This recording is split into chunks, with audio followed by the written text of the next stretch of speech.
Why do people like ostrich leather boots? What are the benefits? Are there even any benefits, or is it all hype? And how does it compare to other leathers? That's what we're gonna try to figure out by cutting apart these Ariat Benchmade cowboy boots and running them through our tests to really find out the truth of ostrich leather. And thanks to Ariat for sponsoring this video. So where do these modern feathered raptors even come from besides the Jurassic period? Well, ostriches are native to the savanna desert regions of Africa. And I did not know that before starting this video. I had no idea where they came from, if I'm being honest. And when did ostrich leather start to become so popular? Well, it's actually a really interesting and crazy story that involves South Africa, two brothers in Texas that created a monopoly, and the most volatile leather bubble that I've ever even heard of. Well, it all started way back in 1850 when commercial farming of ostriches began, a lot like the other commercial industries from that time in the Industrial Revolution. But it wasn't for the reasons that you might think, because it wasn't for meat, it wasn't for the leather, and it wasn't even for the giant eggs, which, as a side note, those eggs are wild. In the town I grew up in, there was a local family that bred them and sold the eggs, and it was definitely an acquired taste. I did not like ostrich eggs growing up. But the real reason why the commercialization of ostriches started to grow so much in the 1850s was because of the feathers, of all things. Because these pioneering farmers in South Africa realized the potential in harvesting ostriches' feathers to capitalize on the fashion trend of large, dramatic hats worn by women, and farmers were able to make an absolute fortune off those 7-foot feathered raptors.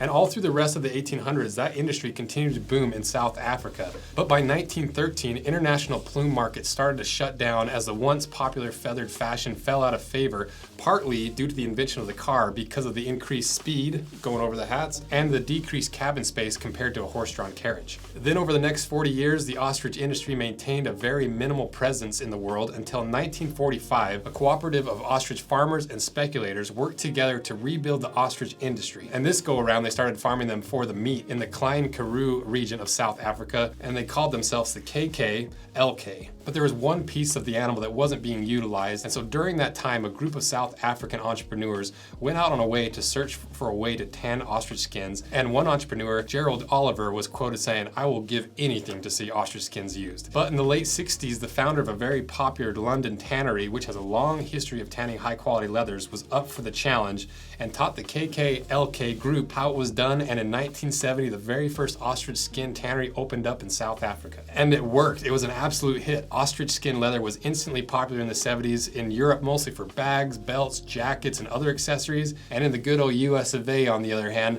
the true-blooded American fashion mainly used it for cowboy boots. Well, just when they thought they had it made and ostrich leather was here to stay, in the 1980s, due to apartheid and other political turmoil, the US put trade sanctions on South Africa, which stopped that monopoly in its tracks, which created a huge demand vacuum that was quickly completely taken over by two Texan brothers, the Maulers, who had an absolute stranglehold on the US market. So much so that some bootmakers would be reprimanded by the brothers if they sold their skins to other bootmakers. But just like before, a decade later in 1993, apartheid ended in South Africa and in one fell swoop crushed the stranglehold the Mauler brothers had and the KK-LK had on the entire market. So throughout the 90s, this created one of the most extraordinary bubbles in American agricultural history when rural farmers went crazy trying to capitalize on this untapped ostrich market, which I believe is exactly what happened with the family in town when I was a kid that bought a bunch of ostriches and was selling the eggs and everything. But just like all bubbles, around 1995, that ostrich industry bubble popped. And to put in perspective how big that bubble pop was, by 1997, a breeding pair of ostriches that once peaked at a value of $50,000 were now only selling for $500. But fast forward to today in 2023, and the ostrich leather industry seems to have stabilized and become a staple in the high-end luxury item market, most notably with boots,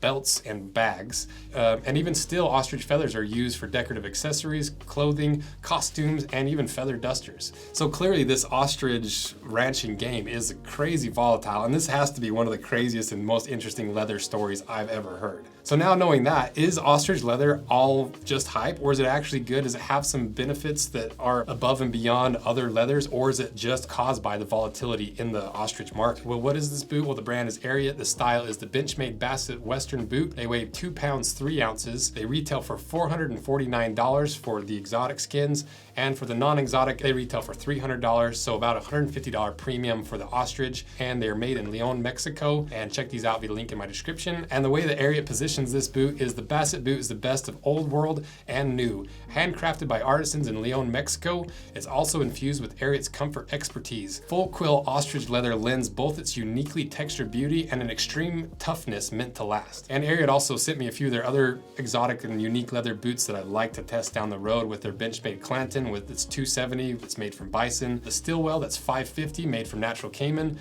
and the James for $750 made from American alligator. So now that you know what this boot is, what are these claimed properties of ostrich skin and why would somebody want it? Well, number one, ostrich leather is mostly known for its really unique look and these little bumps. And if you didn't know, those little distinct bumps are the quill follicles where those long ostrich feathers grow from. And ostrich leather is not cheap. It comes at a premium price of 2 to 3 times the cost of regular leathers, about $30 per square foot. And allegedly it's very strong, very durable, and malleable, especially for how thin it is, because it comes from the skin of a bird, which might give it some really unique properties that's different from the mammalian leathers that we usually test. So we cut a little cross section out of this boot to put our caliper in there, and it's a really thin leather. It's only 1 millimeter thick, compared to most boot leathers start at about 1.5 all the way up to 3. And the crazy thing is it has a really strange consistency. It has a really tight top grain pattern and a really loose and fibrous layer underneath that you can kind of pull apart, and it stretches. The weird thing is those fibers run parallel to the leather rather than perpendicular like cow leather. And so I think that's part of why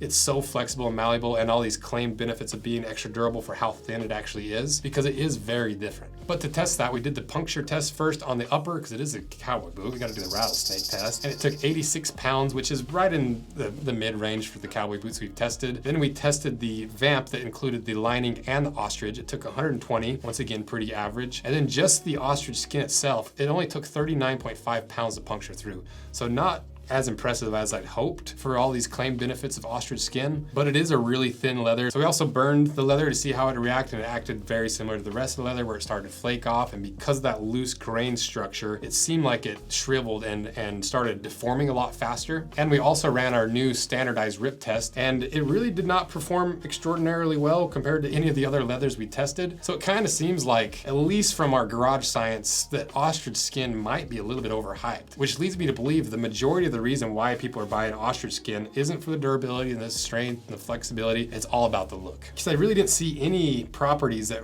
made me believe it was better than any calf skin or cowhide or any of the other leathers we've tested. And it's hard to judge the entire ostrich leather industry off a single tannage on a single boot, but I was shocked that it did not perform better. So now let's cut this boot in half and see how it compares to all the other cowboy boots that we've cut in half.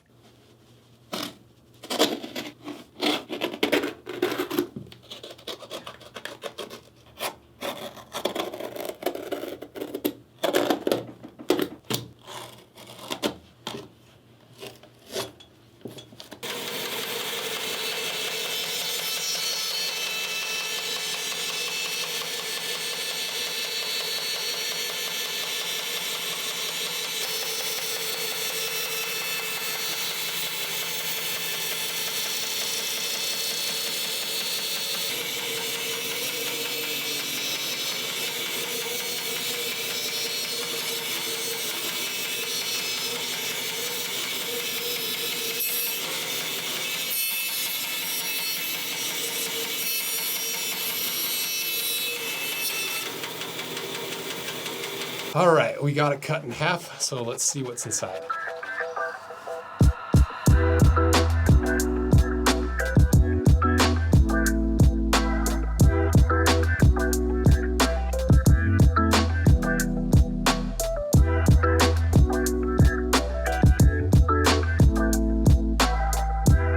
So what's on the inside? Well, let's start with the pros or the good first. Love the veg tan counter cover. Pretty good lining on the shaft and through the vamp of the boot, where a lot of these boots have really cheapened out. Both don't have a plastic coating and have very minimal pigment into them, so they're gonna breathe really well. A pretty nice insole, and I like the fact that they gapped this to receive an insole to give you a little bit of squish on these hard cowboy boots, and it's honestly a pretty decent insole. I like the leather that's on top. A really nice fat slab of veg tan leather on the insole that is channeled, unlike a lot of the other boots, especially actually just boots generally that have a canvas gemming along the bottom. The Goodyear welt is channeled into the insole itself. It has a full leather heel stack and a butyl treated outsole that helps prevent water absorbing through the outsole of the boot into the inside, and it helps with the wear resistance. It has a little bit of a cork filling to help absorb some shock, and it will help prevent some squeaks. Traditional lemon wood pegs through the arch, a channeled outsole stitching to give you a little bit more protection before you wear through those stitches, and even a leather rand. It has a composite shank, which won't be as supportive and rigid as a steel shank, but it will give you a little bit more flex, and it's pretty thick, which gives it that really distinctive cowboy waist. The cons, on the other hand, are the synthetic counter.